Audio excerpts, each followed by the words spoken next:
I'm with women's handball player Danielle Daskalakis. How does it feel to be one of the top women in the sport?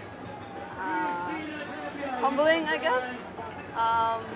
There's always like ways to improve, so I don't feel like I'm at the top yet. Still ways to go. At the big tournaments, I feel like there's a lot of the Americans and the Irish girls who come in. And how much do you guys feel that? Because I know you're all friends.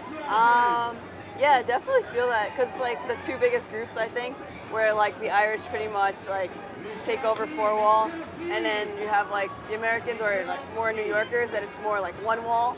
So then, yeah, I feel like, yeah, you definitely feel that going into it. Like, you know, they're the top girls and you have our top girls, and then it's just a mix. But I mean, overall, it's just top players. You don't really look at nationality. In women's handball, how hard is it to find someone to practice against who is as good as you? I mean, I know New York has some great handball players, but are you playing against the guys a lot of times, or are you finding people to compete against? Yeah, for the most part, like in New York, it's really easy to get guy games, and then a lot of the guys have really big egos. So like for me and Sandy, we usually play together, but we don't really play singles against each other because, I don't know, it's just a weird dynamic, not wanting to see each other's game. So what we do is we play a lot of 2-on-1s against the guys, and they feel like they can beat us. So we can just keep playing that over and over and over because they really think that they have a shot, but they just like die out so quickly. It's like How often do you play? How much time do you have to commit to the sport? I don't really play as much as I used to. When I first started it and really like dedicated myself, because like it's in New York City, it's a varsity sport in the high schools. So I think then I was like in the morning, like 8 in the morning to like 8 at night. I was just at the park every single day. Now, I mean, ever since Worlds, when I came back, I maybe play like once a week, if that. Before that, like let's say I'm training for something, I would say like at least 3 times a week. Speaking of Worlds, what's that experience like? It's a lot of fun. I mean, you get to see all your friends and all that, but it's like, you know, that's like our Olympics. That's our biggest thing, our World Cup. So it's like, it's a really prestigious award, and it's a lot of pressure. And I don't know, I think it feels really good. Like you can be like, I won, I'm the world champion for the next 3 years, which is cool. Do you have an ultimate goal in handball? Something that you really want to achieve? Yeah, I think like, just overall, like be considered like the best. Like not just like the best one-wall player, four-wall player, like just the best overall handball player. And I want to be like somebody that's like, you know, emulated. That's what I want to do. I don't want to just be this. I want to like expand. So far I'm like, I finally got my small ball national title, got big ball, got Worlds. Now I slowly try to get more into four-wall and practice a little more for that. Do you think Katrina Casey go and try to qualify and be in the men's side of things? Would you ever consider that? Because now that you're kind of taking them on in New York? Actually, well, I've done that since I was younger. We played in the men's tournaments if they allowed it. I've played in the doubles. I've actually done well in men's tournaments. It's actually funny because there's a competitor here, Nalu, and we both entered this men B doubles like a while back, and we ended up like playing each other in finals. And like we just took out all the men teams, and like we had a male partner, but it was just funny because we were the two teams that like only a girl. So I mean, we've done it before. I think it's a great thing she's doing it. It's more broadcasted. But yeah, I think it's good if you can get in and you want to try to challenge yourself. Why not? Talk a little bit about the handball family, because you guys all come and travel together, but then you have to get on the court and play each other. Yeah. And there's such good friendships I can see going on. But then to get out there, you're all so competitive. Yeah, I mean, like in New York, it's just so close-knit because like there's just, like it's a small community, so like everybody knows each other. There's specific, even though there's so many courts, there's specific courts that you go to because you know you're gonna get good games, so you play there. So like for me, when I first started, Tracy was somebody that was like she, you know, she was #1. So when I saw her at the park, I was like, oh man, like at first I didn't know how to approach it because I just started handball, and I was like, can I talk to her? Like, should I get her autograph? I didn't know what to do. But she actually, like me and Sandy and a couple of other girls, her and Cesar Sala and Paul Angel, they actually like took a group of us and trained us. So we would go to the park and we would actually do training sessions with them.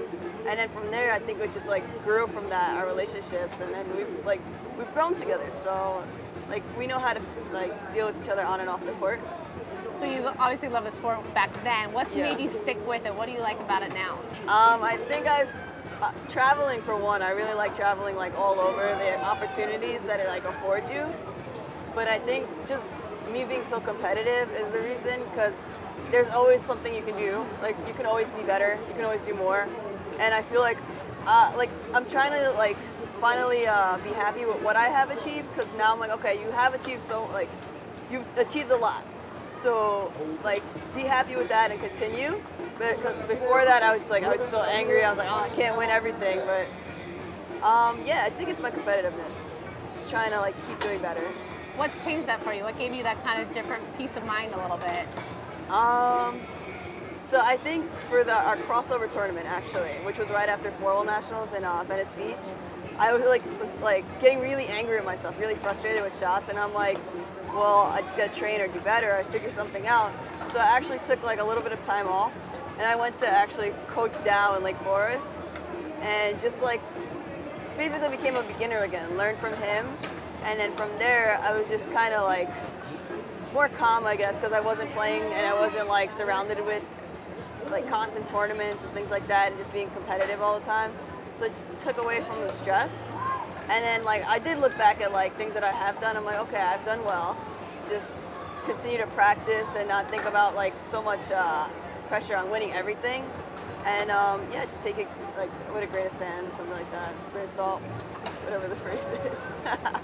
So you take the time off. What are you doing? What's kind of your other passions? Well, I work in a gym. Basically like in a healthy lifestyle setting, I'm trying to do work with kids. I teach youth sports, so working with kids is like really like it's fun. It keeps my mind like preoccupied with that, and like they're all goofy, so I don't know that's gonna come out of their mouth. And we've been doing like different things. Like I play sports. I like basketball. Anything that's like just away from handball, just to keep my mind refreshed. And then we actually recently joined me and Sandy a mixed martial arts school. So we've been doing like Brazilian Jiu-Jitsu and Muay Thai and stuff. And I used to do that a lot when I was younger. And now bringing myself back to that, it's been really like, I don't know, it's been like nostalgic. At the same time, it's been really fun. So I might just throw myself more into that. So you're like wanting to put me in a headlock right now. Not angry, not angry. That's cool though, to kind of switch it up too. It probably makes you a better handball player and vice versa. Yeah, yeah, I think just refreshing myself was what I really needed, and at the same time it's really good like cross training, like with just different things and like trying to build myself up again. I think that helps. You're also a toy collector? Yeah. Tell me about this hobby. I think it's really interesting. It's super cool. Yeah, it started with like, I used to work at GameStop, and we started getting these like little toys, these pop toys that they're really popular now. And so I got them, and I'm like, oh wow, they're so cute. So then I started collecting I was like, all right, I get this series, I get this series. And then there's like specific toys where like, I'm like, oh wow, that's a really cool toy. So I just started getting them. And then I realized like they sell for so much more. Like certain people, like there's this one toy, it's like an exclusive Funko Pop toy. I bought it for 15 bucks, it's going for like 500 right now. So then I was like, I think that also, like the exclusive and knowing that, so then that got me into that, like just wanting to buy and sell those. But then there's like specific toys that are just like, I'm like, how do they do that? Like with the lights and everything, and then I just like collecting them, I don't know, it's passion.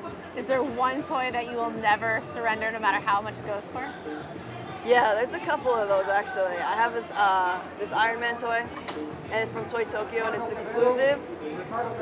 Basically there's a base, and then there's the Iron Man, and it levitates on the base, but it's two magnets, and it kind of like, they oppose each other. That makes the levitation and the spin, but it's really hard to actually like keep it going.